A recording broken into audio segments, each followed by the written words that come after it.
बच्चों कैसे हो। तो जैसे कि आज हम 11th का आपका थर्ड लेसन है। थर्ड लेसन का नाम मोशन है, यूनिफॉर्म मोशन। मोशन यूँ तो कई तरह के होते हैं और आप इसमें सारे मोशनों को पढ़ लेंगे, थोड़ा थोड़ा बेसिक नॉलेज लेंगे। बट इससे पहले भी हमने मोशन के बारे में थोड़ा पढ़ा हुआ है जो हमारा 9th में था। मुझे उम्मीद है कि 9th का आपको आता होगा, नहीं भी आता तो कोई दिक्कत नहीं है, चिंता नहीं करनी है। बस चीजों को ध्यान से समझना है और जो चीज समझ में आए उसको दोबारा रिपीट करके एक बार देखना है।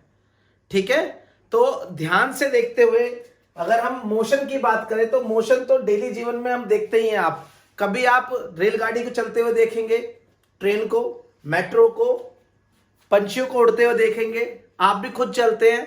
ये सब एक मोशन है और इस मोशन की स्टडी करनी है, फिजिक्स के अकॉर्डिंग करनी है और एकदम सटीक करनी है। तो फिजिक्स क्या कहती है मोशन के बारे में, वो अलग अलग तरीके से आपको डील करके बताती है। सबसे पहले हम यूनिफॉर्म मोशन की बात करें तो हमारा टॉपिक यूनिफॉर्म मोशन चल रहा है लेसन में। हम आपको यूनिफॉर्म मोशन क्या होता है, एक निर्धारित समय में अगर आप चलें, मान लीजिए आप यहां से और यहां तक चल रहे हैं और आप 1 आवर्स ले रहे हैं और यहां से यहां तक चलने में आपको कितना लग रहा है, 20 मीटर। और फिर अगले आप 1 आवर में चलें और फिर से आप जो है 20 ही मीटर चले, फिर से अगले आवर्स में चले और फिर से आप 20 चले। That means this is a uniform motion. ठीक है, नॉन यूनिफॉर्म क्या होता है, आपको पता है कि यहां से चले 1 घंटे, यहां पे पहले चले 10 मीटर, फिर 1 घंटा चले, 1 घंटे फिर से चले सेम इंटरवल टाइम पे, तो यहां कितना चले 20 मीटर और यहां चले 1 आवर्स, तो यहां पर चले 30 मीटर मान लीजिए और यहां पर चले ही नहीं, आप थोड़ा बहुत चल पाए, ट्रैफिक आ गया, फिर आगे बढ़े। तो इस तरह के एग्जाम्पल को बोलते हैं नॉन यूनिफॉर्म मोशन। और आपने पढ़ा भी है यूनिफॉर्म नॉन यूनिफॉर्म। हालांकि हम इसके बारे में और बताएंगे जब समय आएगा, चर्चा करेंगे। तो अभी हमारी बात आती है कि हम कुछ डेफिनेशंस को ध्यान समझे, कुछ फिजिक्स में कुछ बातों को ध्यान रखेंगे, देन उसके बाद चलेंगे आगे। ठीक है, तो हमारा पहला आता है कि भाई यूनिफॉर्म मोशन में मैकेनिक्स क्या होता है। तो मैकेनिक्स क्या होता है बेटा, it is the branch of physics. ये फिजिक्स की ब्रांच है, फिजिक्स में हम मैकेनिक्स को पढ़ते हैं। तो ये क्या करती है, deal with the study of motion. ये स्टडी के बारे में कौन सी स्टडी कराती है, ये मोशन की स्टडी कराती है कि मोशन कैसे हो रहा है, कैसे नहीं। सभी ऑब्जेक्ट का, जो मटेरियल ऑब्जेक्ट होते हैं सभी का आपको इसमें, इसी ब्रांच में आप क्या पढ़ते हैं, फिजिक्स की ब्रांच होती है बेटा। और यहां पर आप पढ़ पाते हैं कि भाई किस तरह से कौन सी चीज किस तरह से चल रही है, क्या मोशन कर रही है, तो उसको हम बोलेंगे मैकेनिक्स। ओके, गति में कैसे है जी, मोशन में। देन अगला है स्टैटिक्स। भाई स्टैटिक्स आपका क्या है, स्टैटिक्स भी आपका मैकेनिक्स का ही एक ब्रांच है। अब मैकेनिक्स की ब्रांच आ गई है, ये फिजिक्स की ब्रांच है, मैकेनिक्स की ब्रांच है। It is the branch of mechanics. ठीक है, मैकेनिक्स की ब्रांच है which deal with the study of object at rest. भाई हम कोई भी चीज अगर रेस्ट में है तो हम उसे रेस्ट में पढ़ना चाहते हैं कि ये रेस्ट में है, तो ये सारी चीजों को हम एक नाम दिया गया है स्टैटिक्स। जैसे हम अगर ट्वेल्थ में जब जाएंगे तो वहां पे लिखा होगा इलेक्ट्रोस्टैटिक्स। इलेक्ट्रो मतलब इलेक्ट्रॉन्स, स्टैटिक्स मतलब स्टैटिक्स मतलब रेस्ट में रहना। तो इलेक्ट्रॉन जब रेस्ट में रहेंगे तो क्या होगा, तो स्टैटिक्स का मतलब हम रेस्ट चीजों को, जब कोई रेस्ट में होगा तो हम पता करेंगे कि भाई इसकी स्टडी करना उस टाइम पे रेस्ट में रहने पर। तो ये भी मैकेनिक्स की एक ब्रांच होगी जो स्टैटिक्स कहलाएगी। पूरा बहुत बड़ा चैप्टर है इसमें। आगे आप जब आप इंजीनियरिंग में जाते हैं तो इसको और अच्छे से समझ पाएंगे। काइनेमेटिक्स क्या होती है आपकी, ये भी एक ब्रांच होती है बेटा, और ये ब्रांच भी आपकी मैकेनिक्स की ब्रांच है जो उससे अलग बोली जाएगी, kinematics. It is the branch of mechanics which deal with the study of motion of object. ये भी ऑब्जेक्ट के मोशन के बारे में बताएगी, पर without considering the factor causing the motion. मतलब इस बारे में नहीं बताना चाहेगी कि जो मोशन में कोई चीज हो रही है वो क्यों हो रही है, किसने उस पर फोर्स लगाया, किसकी वजह से वो चल रही है या धीमी हो रही है, जो भी चीजें हैं, तो उसे हम बोलेंगे काइनेमेटिक्स। अब बात आती है डायनेमिक्स। डायनेमिक्स में हम सब कुछ पढ़ने वाले हैं। It is the branch of mechanics which deal with the study of motion of object। Object के मोशन की बात करेंगे यहां पे भी, पर considering the factor causes, the motion, मतलब कि यहां पर हम बात करने वाले हैं कि भाई आप जिस भी चीज को चला रहे हैं वो क्यों चल रही है, कौन से फोर्स लग रहे हैं, कौन से फोर्स की वजह से वो रुक रही है, कौन कौन से फोर्स से वो आगे बढ़ेगी, कौन से नहीं बढ़ेगी, तो उस सारे बारे में बात करने को हम बोलेंगे डायनामिक्स। ओके, तो ये आपके 4 टॉपिक हुए, 1 2 3 4। ठीक है, अभी इन्हें उतारिए, देन आगे बढ़ते हैं।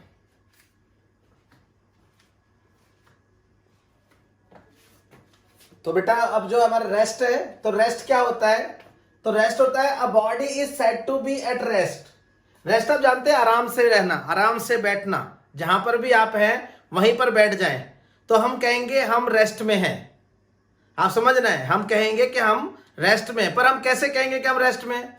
हम ये कहेंगे कि भाई जब टाइम के अकॉर्डिंग, देखो क्या लिखा है, a body is said to be at rest if it does not change its position with respect to the surrounding.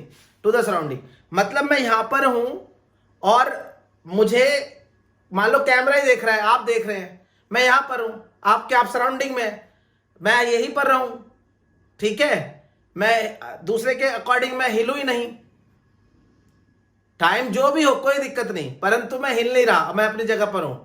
तो सराउंडिंग जो भी सराउंडिंग में है मुझे देख रहा है तो मैं हिल नहीं रहा हूं। बट ऐसा पॉसिबल नहीं है, कहते हैं एब्सोल्यूट रेस्ट कभी नहीं होता कोई भी चीज। अगर आप किसी ना किसी के अकॉर्डिंग कहीं ना कहीं चल ही रहे हैं, मान लीजिए मैं अर्थ पे हूं तो आप मून पे जाएं तो आप मुझे कहेंगे कि मैं चल रहा हूं, क्योंकि अर्थ चल रही है भाई, तो एब्सोल्यूट रेस्ट नहीं कह सकते हम। ठीक है, समझ में आया? देन अगला है मोशन। भाई मोशन तो हम पढ़ रहे हैं, मोशन लेसन भी अब जाकर डेफिनेशन आई है मोशन की, तो कितनी देर बाद आई, a body is said to be in motion.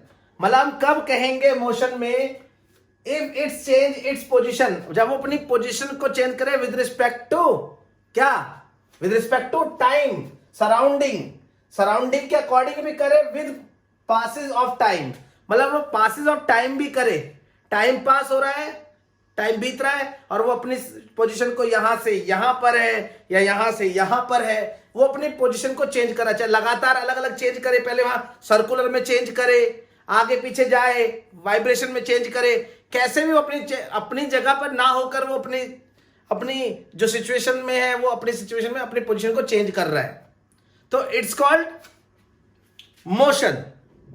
Okay, तो मोशन आपका वो होता है जब आप समय के साथ या टाइम के अकॉर्डिंग आप अपने पोजीशन को चेंज कर रहे होते हैं, कभी कहीं। ठीक है, उम्मीद समझ में आया होगा। अगला है रेस्ट और मोशन आर रिलेटिव्स। देखो यहीं से बात आएगी समझ में, rest and motion are relative. सब बच्चे ध्यान से देखेंगे बेटा, इन डिफरेंट सिचुएशन, आपने बहुत सारी सिचुएशन देखी होंगी जहां पर मान लीजिए ये एक आपका कोई खड़े हैं एक यहां पर, और यहां पर कोई एक इंसान जो है, या हम कहें कि अगर मैं एक पेड़ बना दूं, यहां पर ये एक पेड़ है, एक ट्री है, ठीक है, तो अगर ये जो बॉय है इसको देखता है, ये इसको देखता है, तो इसे क्या दिखेगा, ये रेस्ट में होगा, ये रेस्ट है। ओके, वहीं पर अगर कोई एक इंसान किसी रोड पर चल रहा है, गाड़ी में जा रहे हो आप, और आप गाड़ी से देखो, चलते हुए देखो गाड़ी से, तो आप क्या देखोगे, ये भी और इस दोनों को, ये भी नहीं चल रहा है, ये भी रेस्ट पे है, ये भी ग्राउंड पे रेस्ट पे है, तो ये भी रेस्ट पे और ये भी रेस्ट पे, पर ये चल रहा है। अब देखिए इसको देखने के लिए कौन है, ऑब्जर्वर है। यहीं पे आप अगले टॉपिक में पढ़ेंगे, इसको ऑब्जर्वर है, और ऑब्जर्वर के अकॉर्डिंग, इसके अकॉर्डिंग ये रेस्ट में है, इसके अकॉर्डिंग अगर ये इसको देखता है तो, ये इसको देखता है तो क्या है, मोशन में है। और ये जब देखेगा, ये इसको देखेगा, ये कार में जो बैठा हुआ बच्चा है इसको देखेगा तो क्या होगा, ये भी इसको मोशन में लगेगा। आपने देखा होगा जब ट्रेन में बैठे होते तो सारी गाड़ियां पेड़ सब पीछे जाते हैं, और ये भी क्या देखेगा, उसे कौन देखेगा, गाड़ी में बैठा हुआ बच्चा। अब देखिए ये कहता है कि रेस्ट में है और ये कहता है कि मोशन में है, तो हम यही बात कह रहे हैं कि rest and motion are relatives. ठीक है, तो रिलेटिव होते हैं वो दोनों, कैसे, in different situation a body at rest can be said to be in motion. हम कह रहे हैं कि यहां बॉडी रेस्ट में है, पर बहुत से लोग कहेंगे कि वो मोशन में है। जैसे आपको भी कहते हैं कि आप कुछ नहीं कर पाओगे, पर वहीं पर आप बहुत अच्छा कर जाते हो। तो दूसरे के आपके जो शुभचिंतक है या जो अच्छे दोस्त है वो कहेंगे आप अच्छा करोगे, और जो आपसे थोड़ा चिढ़ते हैं या जो भी जैसे भी लोग हैं वो आपको क्या कहेंगे, ये नहीं कर पाए कुछ भी। कई ने तो फिक्स कर रखा होता है ये नहीं करेगा कुछ। समझ में आया? तो सेम यही कहने का मतलब है कि भाई दोनों रिलेटिव है, ये नहीं कर पाएगा कुछ और ये तो कर लेगा, ये कर लेगा, मेहनती है, ये दोनों आपस में रिलेटिव है। तो ऐसे ही है रेस्ट एंड मोशन, रेस्ट और मोशन आपस में रिलेटिव है, पर वो कैसे, ये ऑब्जर्वर है, ऑब्जर्वर, अगर मां ऑब्जर्वर होती है तो हमेशा कहेगी नहीं मेरा बच्चा कुछ ना कुछ कर लेगा, और कोई ऐसा रिश्तेदार हुआ, चाचा फूफी दादा दादी नाना नानी परदाना जो भी है वो कह सकते हैं इस तरह से।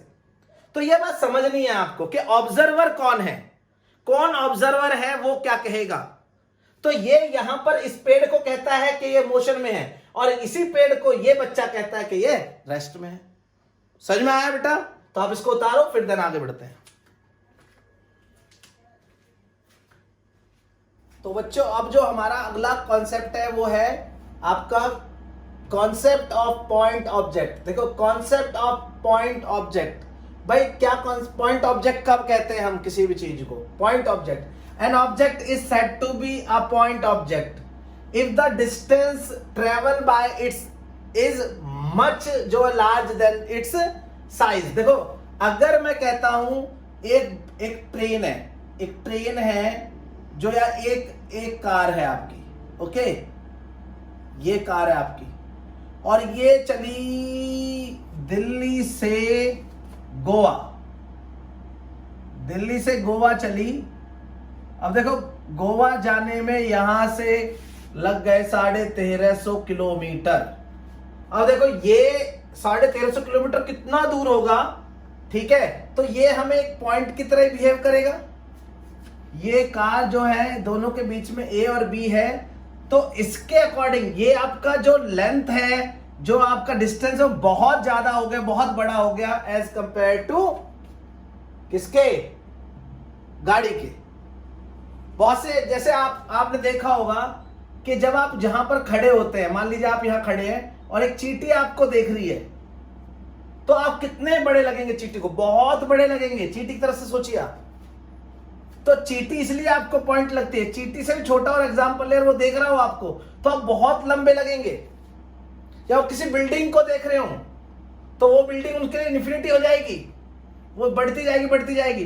तो ये कंपेयर कर रहे हैं कौन है, किसके अकॉर्डिंग आप देख रहे हैं। तो देखिए ये लेंथ के अकॉर्डिंग हम इस कार को बोल सकते हैं पॉइंट, तो इसलिए बोलते हैं पॉइंट ऑब्जेक्ट बोलते हैं। ऑब्जेक्ट बोलते हैं, पॉइंट ऑब्जेक्ट हो गया। अभी ये समझ में आया आपको ये बात जी? तो अगला आता है type of motion of body. भाई बॉडी जो है कितने तरह से मोशन करती हैं, ओके, और यहीं पे जुड़ा हुआ है हमारा लेसन और आने वाला भविष्य आपका। तो बहुत ध्यान से देखते जाइए। तो type of motion of body, सबसे पहला है मोशन इन स्ट्रेट लाइन।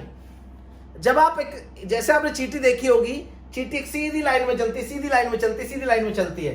तो जब भी हम कहीं सीधी लाइन में चलते हैं कि सीधी सीधी सीधी सीधी लाइन में चलें, स्ट्रेट में चलते जाएं, तो हम उसको बोलेंगे मोशन इन स्ट्रेट लाइन। इसको एक नाम और बोलते हैं, आप एक नाम बोलते हैं रेक्टिलिनियर। रट्टा मार लो, ये स्ट्रेट लाइन नहीं बोलते, ये तो आप 9th बोलते थे, motion in straight line lesson भी था। रेक्टिलिनियर, रेक्टिलिनियर या फिर ट्रांसलेटरी मोशन, ये बहुत ध्यान से समझो, कई जगह आया करेगा आपको, 12th में आएगा, आगे भी आएगा। ये कोई नहीं बोलने वाला, ये बोलेगा या ये बोलेगा। समझ में आया? तो क्या बोलते हैं, रेक्टिलिनियर और ट्रांसलेटरी मोशन। तो याद रखना है इसको, ओके। जो सीधी सीधी रेखा में चले, एक लाइन में चलते जाए, स्ट्रेट में चले, उसे हम बोलेंगे रेक्टिलिनियर और ट्रांसलेटरी मोशन, ठीक है। अगला चले हम अपना, तो सर्कुलर और रोटेशनल मोशन। सर्कुलर और रोटेशनल मोशन। सर्कुलर मोशन कैसा होता है भाई, आप सीधा सीधा गोल गोल घूम जाइए, गोल गोल घूम जाइए, गोल गोल घूमिए, पंखा चल रहा है आपका, ओके, तब हम क्या बोलते हैं, सर्कुलर या रोटेटरी मोशन। ऐसा ही नहीं है खाली, समझना ध्यान से इसको। अच्छा, जब रोटेट कर जाए पूरा, इसके बाद है भाई ऑसिलेटरी। ऑसिलेटरी मतलब जब हम आगे से पीछे जाए, पीछे से आगे आए, आगे से पीछे जाए, आगे से पीछे आए, ऐसे ऐसे ऐसे, ये वाले को बोलते हैं ऑसिलेटरी वाइब्रेशन। ठीक है, और इसी में देखो सर्कुलर में आधा भी सर्कल चलेंगे आप अगर ऐसे, तो क्या ये कहलाएगा, ये और ये जी, ये ऑसिलेशन ही कहलाएगा आपका। आपने बॉब के बारे में पढ़ा होगा, ठीक है, तो ध्यान रखना है। तो रोटेशन में जब गोल घूमेंगे तब हम कहलाएगा सर्कुलर या रोटेशनल मोशन, और जब आप चले तो ऑसिलेशन में होगा। हम इसको कई बार रोटेशन में पढ़ते हैं और कहीं कहीं ऑसिलेटरी भी पढ़ते हैं ऑसिलेशन में, तो ध्यान रखना है, इसमें थोड़ा कंफ्यूजन हो जाता है, बच्चों को ध्यान समझना है। ऑसिलेशन आपका वाइब्रेशन होता है और रोटेशन में होता है ये, ठीक है। तो हाफ रोटेशन, ठीक है, क्वाड्रिक रोटेशन कम, तो ये रोटेशन या पूरा रोटेशन, ठीक है, इसको पढ़ेंगे आप। तो सर्कुलर मोशन आप पढ़ते हैं इसको। तो ये तीनों चीजें आपको बहुत ध्यान से पता होनी चाहिए। इनको हालांकि हम मोशन में पढ़ेंगे, यही पढ़ने वाले इन तीनों के बारे में हम जो है बहुत ध्यान से पढ़ेंगे। तो और फिर आगे आगे बढ़ेंगे, इसमें हम जो जो अलग अलग तरह से हम इसको पढ़ने वाले हैं। ओके, उतारिए आप इसको। बच्चों अब जो हमारा नेक्स्ट टॉपिक है वो फ्रेम ऑफ रेफरेंस है। ये बहुत इंपॉर्टेंट है आपके मोशन चैप्टर के लिए कि फ्रेम ऑफ रेफरेंस क्या होता है। जैसे मैंने अभी थोड़ी देर पहले बताया था कि ऑब्जर्वर कौन होता है, किसके रिस्पेक्ट में कौन देख रहा होता है, वहीं से समझते हैं इस बात को। तो हम कहते हैं फ्रेम ऑफ रेफरेंस क्या होता है, it is the system of coordinate axes. देखो आपने जो अभी तक कोऑर्डिनेट एक्सेस पढ़े वो कुछ इस तरह से पढ़े, ध्यान से देखना। आपने 2 डायमेंशन पे पढ़ा है, ये आपका x होता है, ये आपका y होता है। ओके, ये क्या होता है, -x होता है, ये -y होता है। तो अगर हम किसी भी ऑब्जर्वर को यहां रख लें, कहां पर रख लें, यहां पर रख लें, और हम इसको फ्रेम ऑफ रेफरेंस मानते हुए इधर की तरफ चलेंगे, इधर की तरफ चलेंगे, तो ये एक स्ट्रेट लाइन में चल रहे हैं, इधर से चल रहे हैं। ओके, तो ये चले, या इधर की तरफ चले, y में चल रहे हैं। ओके, ये भी स्ट्रेट लाइन है, या नीचे की तरफ नेगेटिव में चले, या इधर नेगेटिव में चले, तो ये हमारा हो गया 1 डायमेंशन जो हो गया, एक ही उसमें चल रहे हैं। ओके, अगर हम किसी प्लेन में चले, मतलब पहले यहां चले और फिर यहां आए और यहां पे आ जाए, तो हम अब XY प्लेन में चल रहे हैं। इस ऑब्जर्वेशन इस यही क्या होगा, इसे ही बोलेंगे फ्रेम ऑफ रेफरेंस, यहां से चल रहा है। ठीक है, कोऑर्डिनेट हो गया ना इसका, यहां से यहां तक चलेगा तो इसका कोऑर्डिनेट क्या हो गया, मान लो कहीं भी चला तो x × 0, यहां पे होगा x और कोमा y, मतलब x, 0 है, ये x, y। यहां पे चलेंगे, यहां पे चलेंगे, कहीं पर यहां होगा तो ये क्या होगा, -x, 0। ठीक है, कहीं भी चले, परंतु यहां पर हम क्या करेंगे, ये 2 डायमेंशन में, परंतु एक और डायमेंशन ले ले, हम एक और डायमेंशन ले, बहुत ध्यान से देखें, ये हमारा हुआ, या हम इधर से ले लें इसको, क्योंकि हम 3D में पढ़ेंगे, 3D में भी। तो ये हमारा हुआ, एक आपकी तरफ निकलता हुआ है, इस तरह से एक आपकी तरफ निकलता है। ठीक है, तो ये हमारा हो गया Z डायरेक्शन। तो यही फ्रेम ऑफ रेफरेंस है, फ्रेम ऑफ रेफरेंस है। आप दीवारों से समझ सकते हैं इसको। अगर दीवार के 3 कोने, किसी एक कोने पे चले जाएं आप, और किसी कोने से आप देखिए, यहां पर मैं आपको डब्बे से समझाने की कोशिश करता हूं।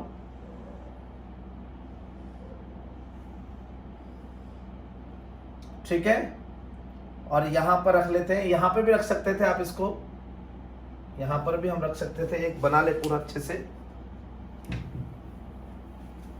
बहुत ध्यान से समझने की जरूरत है इसको। तो हमने क्या करा, हमने पॉजिटिव पॉजिटिव लिया है बेटा, पॉजिटिव ये लिया, पॉजिटिव ये, पॉजिटिव ये। तो अगर आप इसे x, इसे y और इसे z बोलते हैं, तो यहां पर देखिए आप कैसे रखेंगे, एक डब्बा आप रखिए यहां पर इस तरह से। ठीक है, ये है,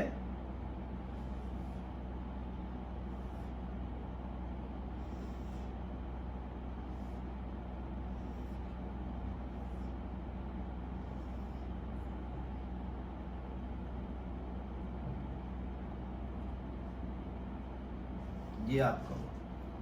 ठीक है, तो थोड़ा सा अजीब है, पर यहाँ पे चलेंगे इसमें तो x में चल रहे हैं, यहाँ पे चल रहे हैं y में, और यहाँ पर इस कोने पे आएंगे, जब बाहर की तरफ कोना है तो इसे कहेंगे स्पेस में हो गया। प्लेन पे रहेंगे, दीवार के तीनों कोने पे 1 2 और नीचे 3, तो 3 कोने में रहेंगे तो ये प्लेन पर, जमीन पे चलेगा प्लेन पर, इस वाली दीवार पे चलेगा प्लेन पर, इसमें चलेगा प्लेन पर। 1 2 और 3 प्लेन है, ये प्लेन क्या कहलाएगा? एक्स वाई प्लेन या वाई एक्स प्लेन। ये क्या कहलाएगा? Y Z plane. और ये क्या कहलाएगा? X Z plane. और जब स्पेस में आएंगे तो यहाँ तीनों पॉइंट होंगे, आपके तीनों पॉइंट होंगे, एक्स भी होगा, वाई भी होगा, जेड भी होगा। इसका फ्रेम ऑफ रेफरेंस क्या है? पर इसका ये, तो इसे बोलते हैं हम, it is the system of coordinate axis for x y और z in which motion are study by placing the observer at origin. समझ में आया आपको? तो यहां पर हम तीनों तरह के हम यहाँ मोशन पढ़ लेते हैं। अगर हम इस डायरेक्शन में चलें, इस डायरेक्शन में चलें, इस डायरेक्शन में चलें, तो हम बोलेंगे लीनियर मोशन हो रहा है, मोशन इन स्ट्रेट लाइन हो रहा है, ठीक है, ट्रांसलेटरी मोशन होता है। अगर हम इस प्लेन पे चलें, ऐसे ऐसे प्लेन पे चलें, सर्कुलर चलें, तो हम कहेंगे मोशन इन 2D होता है, डायमेंशन होता है। ऐसे यहां पर चलें, इधर से चलें, सर्कुलर। और अगर स्पेस में आ जाए, एक्स वाई जेड तीनों पॉइंट हो, तो हम कहेंगे मोशन इन 3 डायमेंशन है। ओके, तो ये आपको उम्मीद है समझ में आया होगा थोड़ा, ठीक है। जैसे जैसे हम आगे बढ़ेंगे इसमें और चर्चा करेंगे। इसके बाद आते हैं हम, जो है अगला है हमारा इनर्शियल फ्रेम ऑफ रेफरेंस। बहुत इंपॉर्टेंट है इनर्शियल फ्रेम ऑफ रेफरेंस।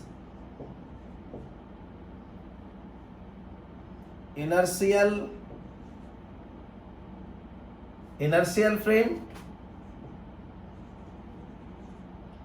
और एक है नॉन इनर्शियल फ्रेम।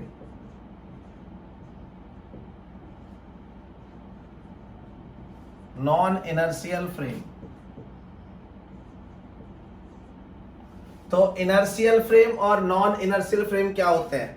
देखिए, अगर कहीं पर आपको जब कोई भी चीज चल रही हो तो सबसे पहले उसकी वेलोसिटी कुछ ना हो।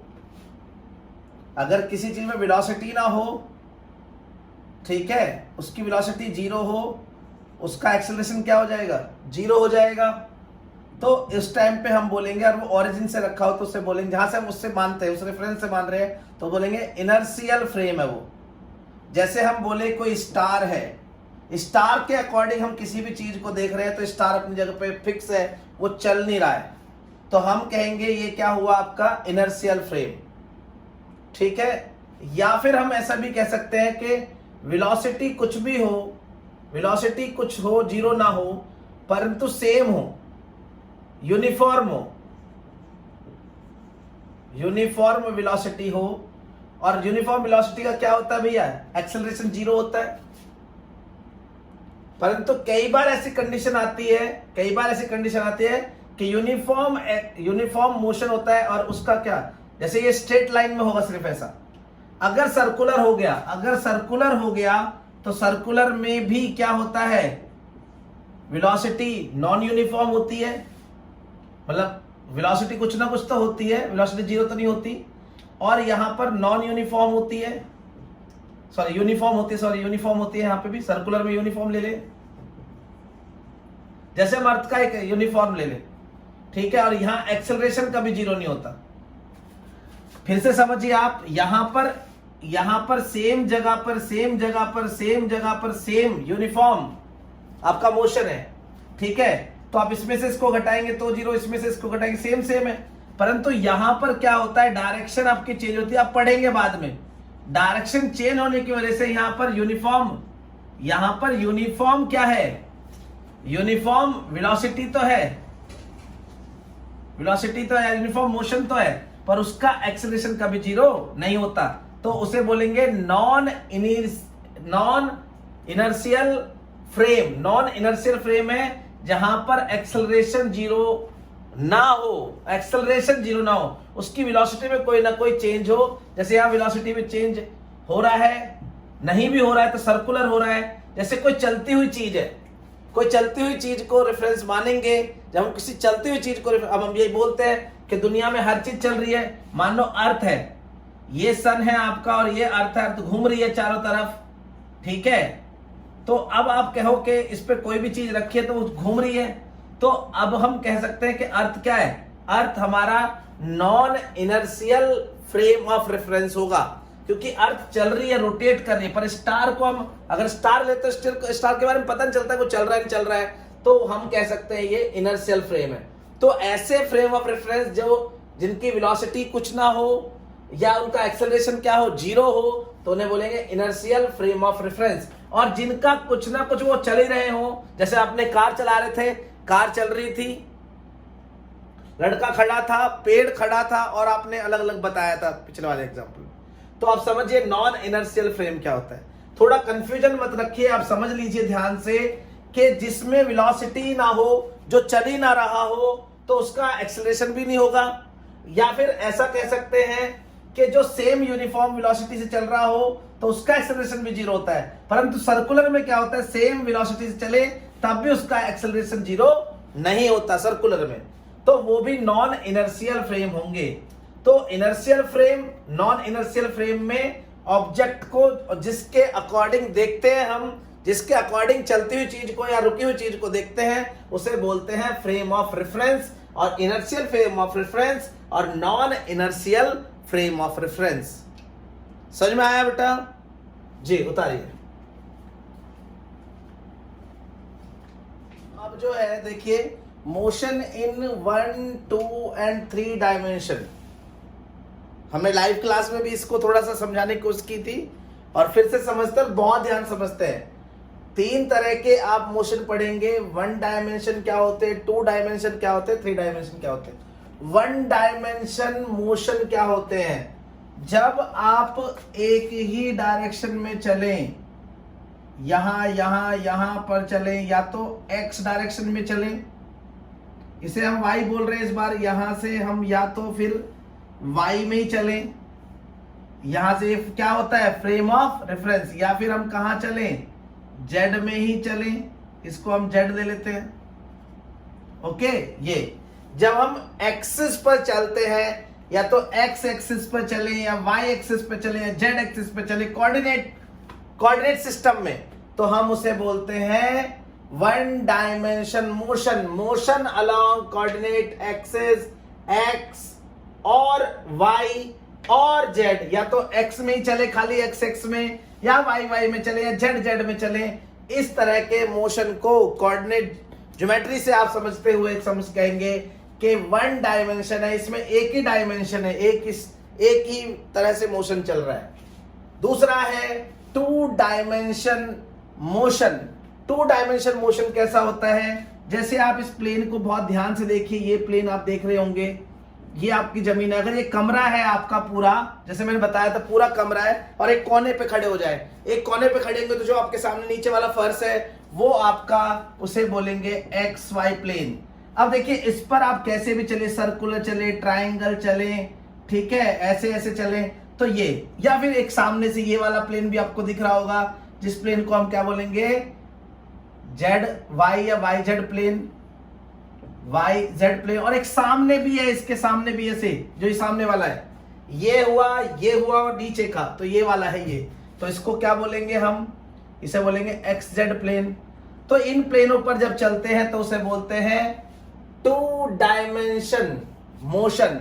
मोशन इन प्लेन, देखो इस तरह से चलना, इस तरह से चलना, सर्कुलर चलना, सर्कुलर पाथ में चलना, ठीक है। तो ये सब कहलाएंगे आपके मोशन जो है 2 डायमेंशन मोशन। 3 डायमेंशन मोशन क्या होता है बेटा, जब आप x भी चले और y में भी चले और z में भी चले। देखिए यहां पर जो स्पेस में है आपका, जैसे आप पंखे को समझ सकते हैं कि पंखा लटका हुआ है, तो पंखे तक जाने में आप क्या करेंगे, पहले इस लास्ट कोने से, अपने किसी कोने से पहले किस में चलेंगे, हम x में चलेंगे, फिर थोड़ा आगे जाएंगे y में चलेंगे, z में चलेंगे। तीनों आपने एक्सिस का इस्तेमाल किया, x y z का। और प्लेन में चलेंगे तो x y में चलेंगे, या z x में चलेंगे, या y z में चलेंगे। परंतु 3 डायमेंशन में आपके पास x में भी है, y में भी और z में भी। इसको बोलते हैं motion in space. Motion in space मैंने बताया था, जब चींटी चलती है सीधे सीधे सीधे सीधे सीधे, तो हम बोलते हैं मोशन इन वन डायमेंशन। जब कॉकरोच चलता है टेढ़ा मेढ़ा, इधर किधर फुदकता है जाता है, इधर किधर जाता है, तो 2 डायमेंशन। और मच्छर जो मोशन करता है वो हवा में करता है तो उसे बोलते हैं 3 डायमेंशन। अकॉर्डिंग टू कोऑर्डिनेट मैंने बताया आपको, एक कमरे को भी आप ले सकते थे, एक्सिस पे, पॉजिटिव एक्सिस पे मैंने एक कमरा रखा और उसमें बताया कि ये एक्स वाई जेड, ये एक्स वाई प्लेन है, ये वाई जेड प्लेन है, ये एक्स जेड प्लेन है। और जब स्पेस पे कोई पॉइंट आता है, इसे पी पॉइंट को हम स्पेस में कहेंगे। पंखा है या कोई स्पेस में कोई चीज है तो उसे बोलेंगे। ये होता है 3 डायमेंशन। इसके बारे में और अच्छे से हम समझ पाएंगे, पढ़ पाएंगे आपके, जब हम आपका वेक्टरों के बारे में बताएंगे। सारी चीजें आप आने वाले टाइम में पढ़ेंगे। ये चिंता ना करें कि भाई अभी क्या पढ़ रहे हैं, अभी समझ में नहीं आ रहा। आप बस थोड़ा थोड़ा दिमाग में रखें इन चीजों को, धीरे धीरे और ब्रीफली हो जाएंगे। ओके, तो आप नोट्स बनाएं अच्छे से।